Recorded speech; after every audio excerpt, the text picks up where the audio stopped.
Welcome back to TaraChessAcademy. Today we're going to learn about the power of the rooks on the 7th rank.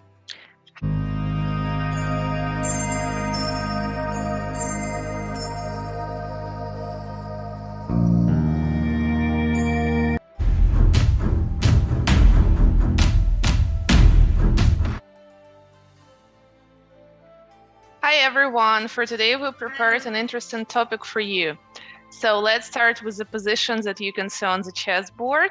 As Tara said, you see like how powerful these rooks look on the 7th rank. So let's think if it's possible to mate the black king in this position. So Tara, what ideas do you have? What should we start with check or maybe without check? Would it be enough just to use 2 rooks, or maybe the rooks need some help? So first maybe we can look up at the checks first.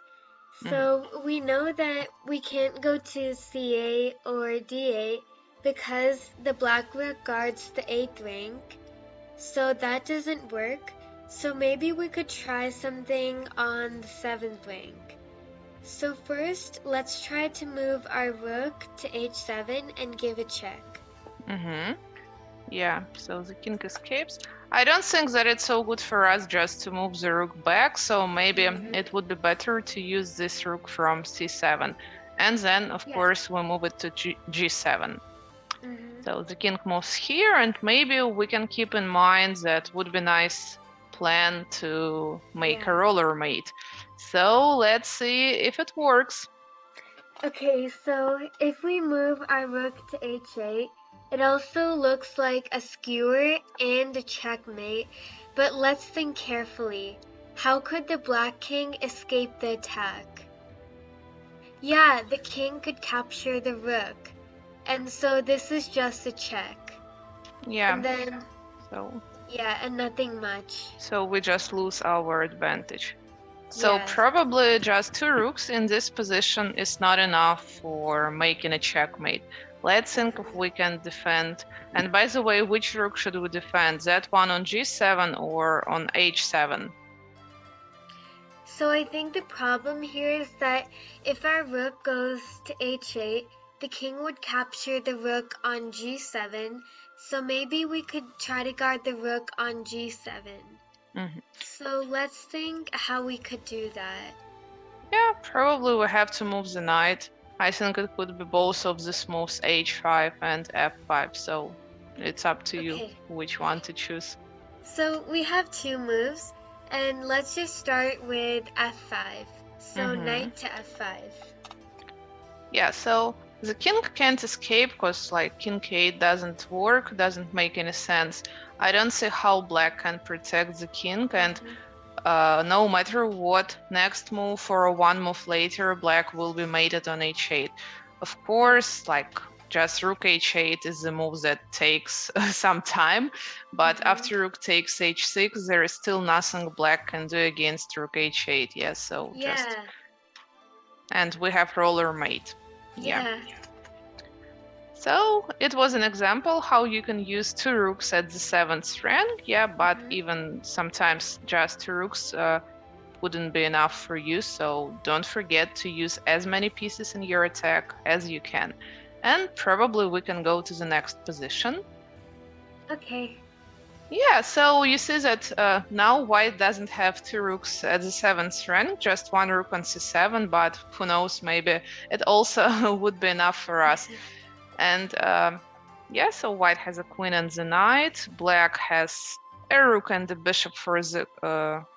no, sorry, just a rook for the queen, and 3 pawns, and 2 of them are, like, for the first look, strong passed pawns, Yeah. So let's see, maybe white has some mate or some winning combination, and I hope that everyone remembers rule about finding candidate moves, best moves. So first you have to start with checks or with captures. So let's try to think what checks like you like more in this position. So first, let's try to think what's the problem here, and then maybe that can help us to find a check. So here I think the problem is that our rook on c7 is on the 7th rank, but it's not so great because of the pawn on g7. That's stopping the rook from trying to attack the king and going for a really deadly attack. Yeah. So maybe we could try to fully open the 7th rank by moving our knight to f6 and give a check. Nice. So yeah, after this move, I see that black has two possible answers: pawn takes f6 or king h8. So maybe first we can discuss what happens after this. So Okay. yeah, as you can see, the 7th rank is open for the rook, but I'm not sure that in this position just a rook is enough. Yeah, so probably we have to use the queen. I don't think that we have time for moves without checks. Don't forget that the black bishop would be happy to get to d6, yeah, to make a check and get the rook. So what checks do I see? I don't think that we have to discuss queen g5 in this position, yeah, so I don't want to sacrifice it right now. So I think it could be queen e6 and queen g3. Let's start with queen g3. Who knows, maybe there is no any difference between queen g3 and queen e6. So of course black doesn't have to play bishop g7, then bishop just would be captured with a checkmate. So king h8, what do you think, Tara? Can white improve attack, or maybe you see first checkmate? So I don't see any good moves with check because rook h7 or queen g7 or queen g8 would all lose material. Also, if we move our queen to g6, we're threatening queen h7 checkmate, but after we move our queen to g6, what could the black bishop do? Yeah, it could make a fork by going to d6, attacking the king and the rook. Yeah, so of course after this position doesn't look winning for white. So the problem is that after king h8, white queen doesn't have any good checks, yeah. So and it can't get to the 7th rank. So that's why this possible move doesn't work, and we can go back to queen e6. So you will see if there are any difference.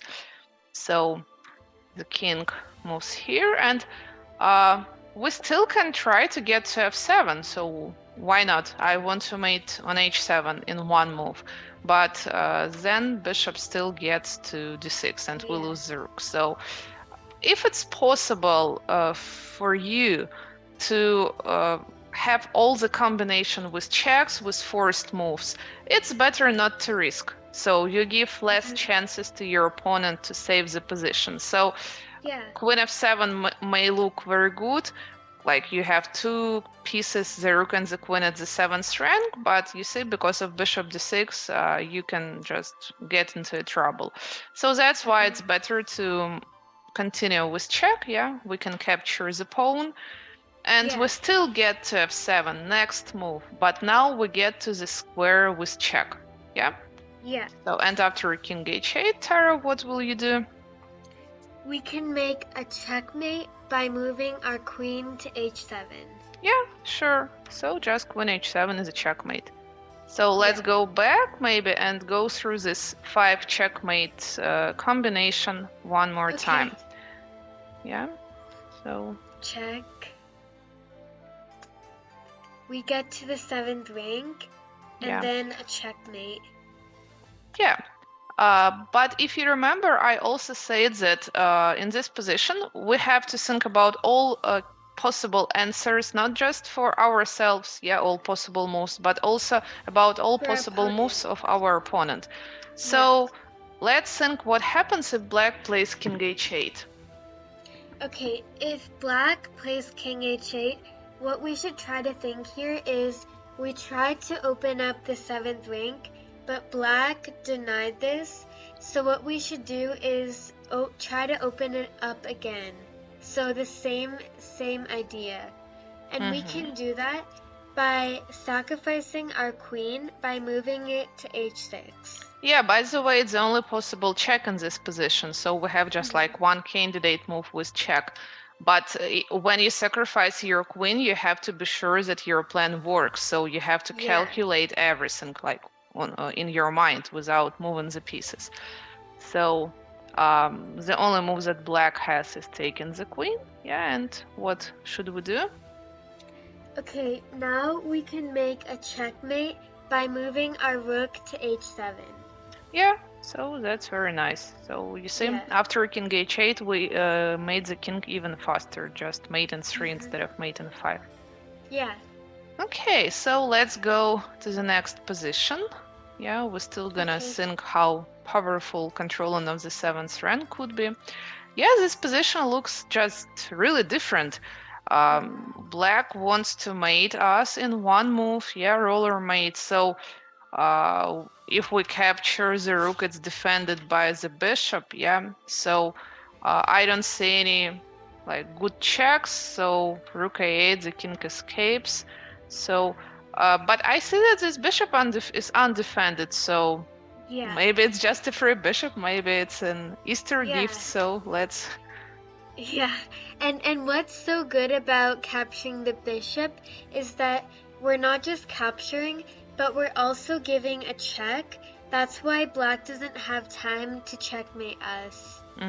Yeah. Okay, so what can black do? I don't think that black gonna move to g8 because I see a better move. By the way, it's also a double attack, yeah, because we attack the king and the rook. So I think that black gonna play rook h6. And I think that our rook, our queen is pinned with king, so it's an absolute pin. What should we do? We can't avoid losing the queen in this position, but it doesn't mean that we were wrong. So I don't want to just to lose the queen for free. So probably I want to trade it to the rook, maybe. Yeah, and I also think other ideas don't work. Like if we move our rook to a3, then it's not the best because our rook wants to be active on the 7th rank, so why should it go back on the 3rd rank?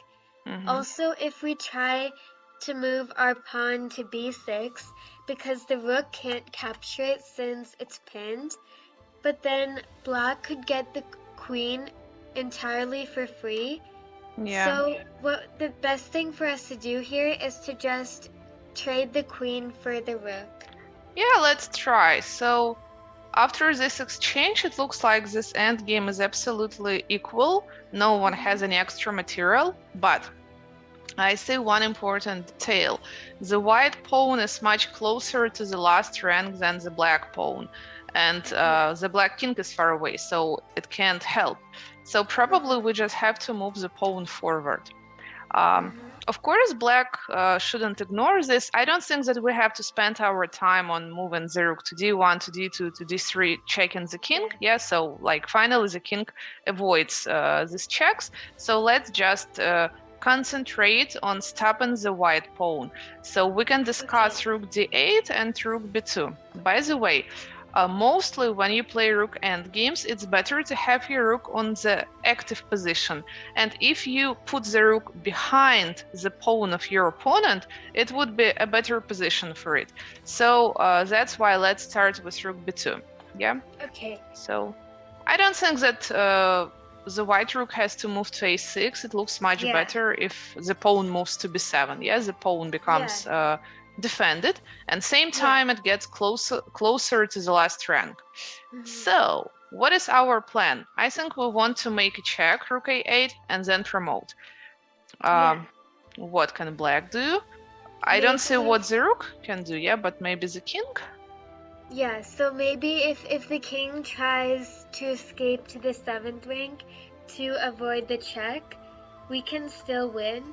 So if the black king moves to g7 or h7, then we promote our pawn to a queen, and this is a discovered check, and then on the next move we would capture the rook for free. Yeah, so that's why you see how important it was to have the rook at the 7th rank. Okay, now maybe let's go back and discuss what if black moves the rook to the last rank, to d8. So I don't think that we have to change our plan, so I still play b3 in this position. Oh, sorry, Yeah. b7. B7. Yeah, and you know what happens if the king tries to escape from the last rank? It will be discovered check. Yeah. Okay, what if black just tries to block the pawn? Does it help? It doesn't help because we have a really fancy idea. If we move our rook to a8, we're Yeah. creating a pin, and that's why the rook can't capture the pawn. Yeah, there is just nothing black can do in this position. So Yeah. it's absolutely losing for black. Mhm. Okay, so let's go to the next position. Wow, Okay. we still have two rooks at the 7th Yeah. rank, so let's think.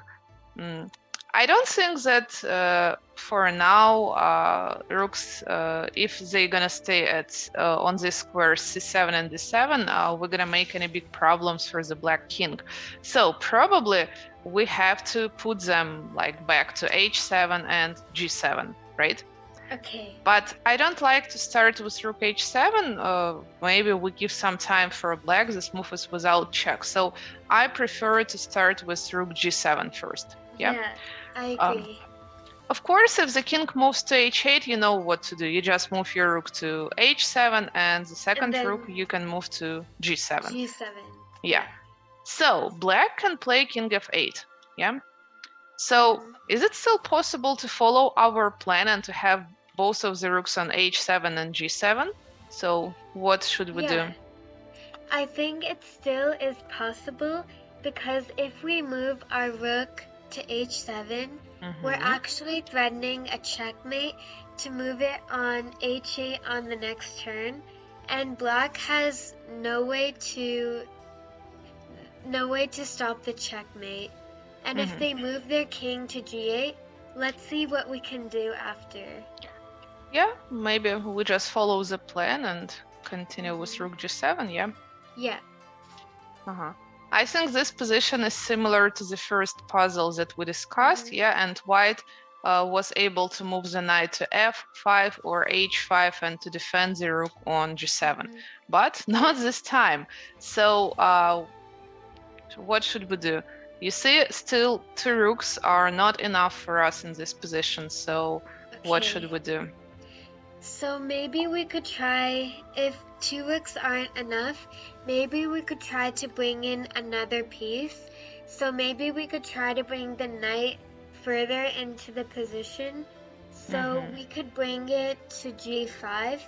And then what we're threatening is to move our knight to e6. And then after the black king goes to e8, our rook can move to h8 and make a checkmate.